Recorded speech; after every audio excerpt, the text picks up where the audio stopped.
Assalamualaikum warahmatullahi wabarakatuh. Baik, berjumpa lagi bersama saya Agustinawati dari Prodi Pendidikan Biologi kelas 17B. Jadi di sini saya akan menyampaikan materi tentang sitoskeleton. Jadi sebelum saya menjelaskan materi tentang sitoskeleton, saya ingin mengingatkan lagi kepada teman-teman untuk selalu menjaga kesehatan. Jangan lupa mencuci tangan. Jangan lupa keluar rumah harus memakai masker dan jangan lupa stay at home. Oke, di sini sebelum saya menyampaikan materi tentang sitoskeleton, saya akan menjelaskan poin-poinnya terlebih dahulu yang saya akan jelaskan nantinya. Jadi yang pertama itu saya akan menjelaskan tentang pengertian dari sitoskeleton. Yang kedua, saya akan menjelaskan struktur dan fungsi sitoskeleton. Yang ketiga, saya akan menjelaskan apa itu silia dan apa fungsinya. Dan saya yang terakhir akan menjelaskan tentang flagella dan fungsinya. Oke, langsung saja ya. Apa sih yang Anda ketahui tentang sitoskeleton?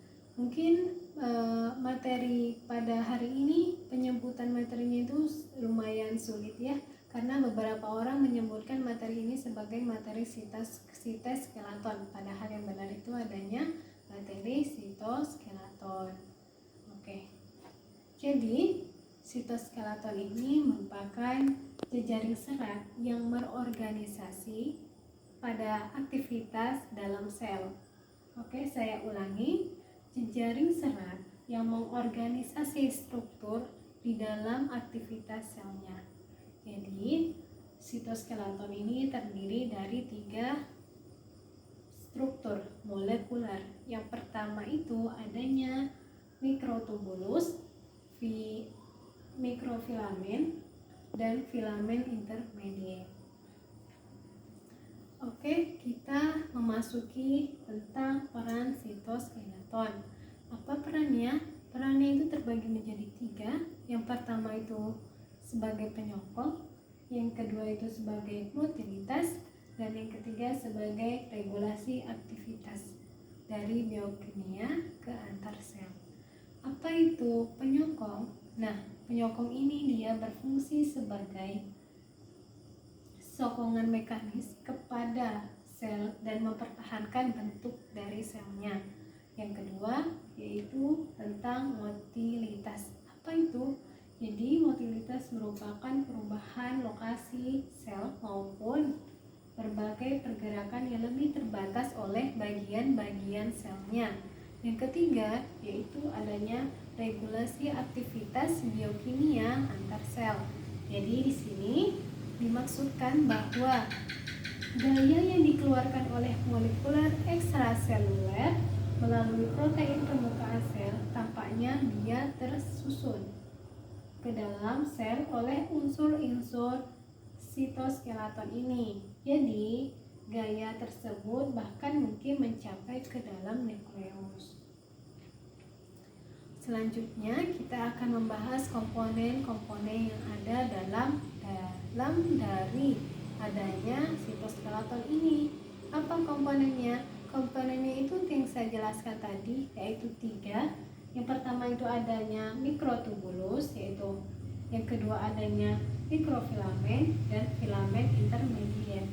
Jadi mikrotubulus ini biasanya disebut sebagai serat yang paling tebal di antara ketiga temannya tadi. Sedangkan pada mikrofilamen disebut juga filamen aktin. Nah, di sini dia itu berperan seratnya itu yang paling tipis di antara ketiga tadi. Sedangkan pada intermediate ini diameternya pada kisaran menengah, jadi sedang-sedang aja di antara ketiga tadi. Oke, kita memasuki tentang struktur dan fungsinya. Oke, di sini ada tabel yang bisa kita fokuskan langsung ke PPT. Oke, langsung kita fokuskan ke PPT bahwa di sini terdiri dari 4 kolom dan 4 di sini dijelaskan bahwa adanya sifat, ada mikrotubulus, ada mikrofilamen dan ada filamen intermediate.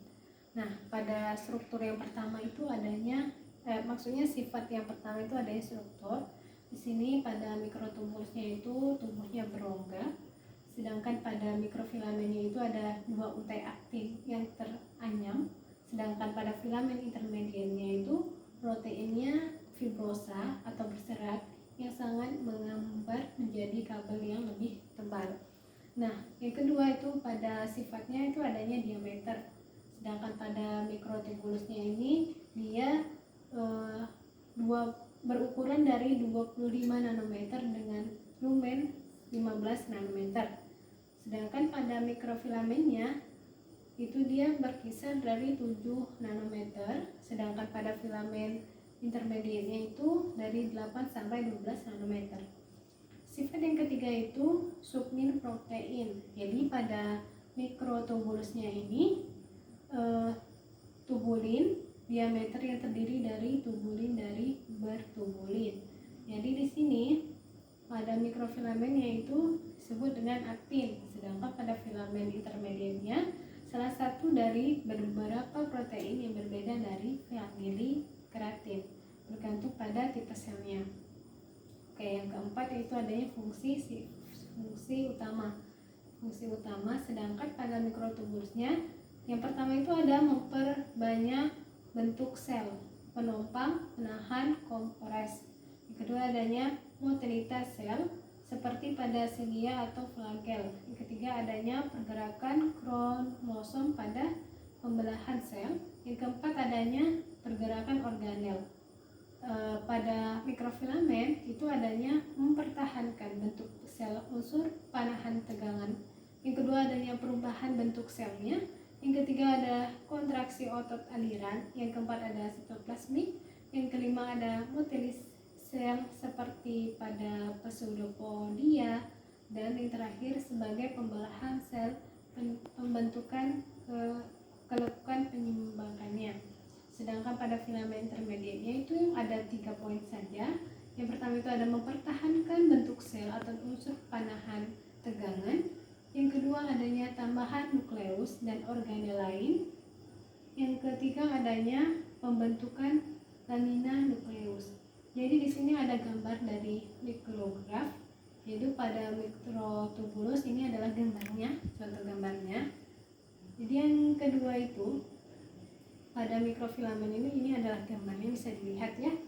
Nah, terakhir itu ada filamen intermediate. Pada mikrografnya itu ini adalah gambarnya, bisa kita lihat bersama.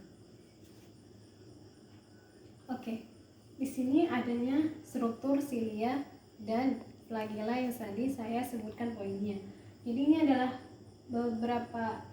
bagian dari struktur pada penampang melintangnya pada struktur silia dan flagellanya, bisa kita lihat bersama. Ini adalah kedua gambarnya.